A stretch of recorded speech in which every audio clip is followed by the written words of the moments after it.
नमस्कार दर्शक बंधु 30 लाख चाषी को मिलबनी 2000 टंका पीएम किसान 22तम किस्ती को नहीं आसला बड़ अपडेट। तो कौन रही संपूर्ण अपडेट जानिया ता पूर्व जदि आपण माने चैनल को सब्सक्राइब करना आतनी एबे चैनल को सब्सक्राइब करी ऑल नोटिफिकेशन ऑन कर रखंतु जहा द्वारा आगु को आपण माने एही परी खबर नोटिफिकेशन सर्वप्रथमे पाई परिबे।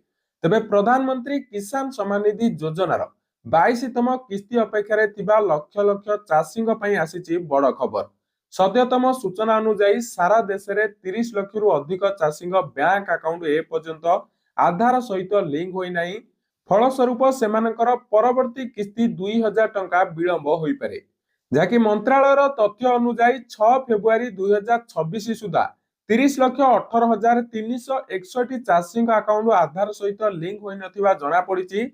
यह प्रमुख कृषि राज्यगुड़िक सर्वाधिक प्रभाव पकाई पारे। उत्तर प्रदेश रे 10 लाख रु अधिक चाषी अछंती जहांक अकाउंट ए पर्यंत आधार सहित लिंक होई नाही। यह सहित गुजरात, राजस्थान, मध्य प्रदेश एवं महाराष्ट्र भली राज्यर बहु संख्यक चाषी मध्य प्रभावित होई पारंती।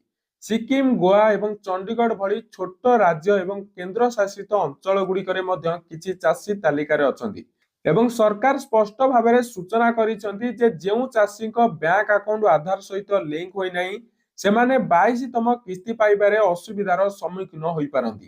तेणु चाषी माने समय मध्यरे एही प्रक्रिया समाप्त करिबा अत्यंत गुरुत्वपूर्ण। सरकार डीबीटी माध्यम रे टंका पठांती एवं एथि पई आधार लिंक करिबा अत्यावश्यक बोली विवेचना करा जाय। तेबे जदि आपण एही योजना रे हिताधिकारी प्रथमे आपनक बैंक अकाउंट स्थिति जांच करंतु। आपण net banking, mobile banking app माध्यम रे किबा बैंक शाखा को जाई आधार लिंक होईची कि नाही ताहा जांच करि परिबे। आवश्यक हेले आपण ऑनलाइन ने आपनकर आधार सीडिंग अपडेट करि परिबे।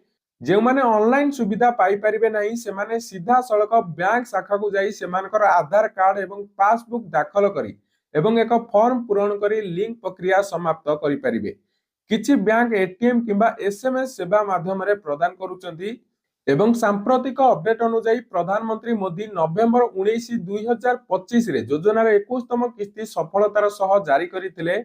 वर्तमान सारा देशर चाषी माने परवर्ती 22तम किस्ती पई उत्साहर सहित अपेक्षा करिसंती। रिपोर्ट अनुसार यही किस्ती आसंता मार्च 2026 रे रिलीज होई पारे। मन रखंतु जे अनेक सरकारी योजनार लाभ पाइया पई आधार लिंक करिबा एक बाध्यतामूलक प्रक्रिया होई सारिछि।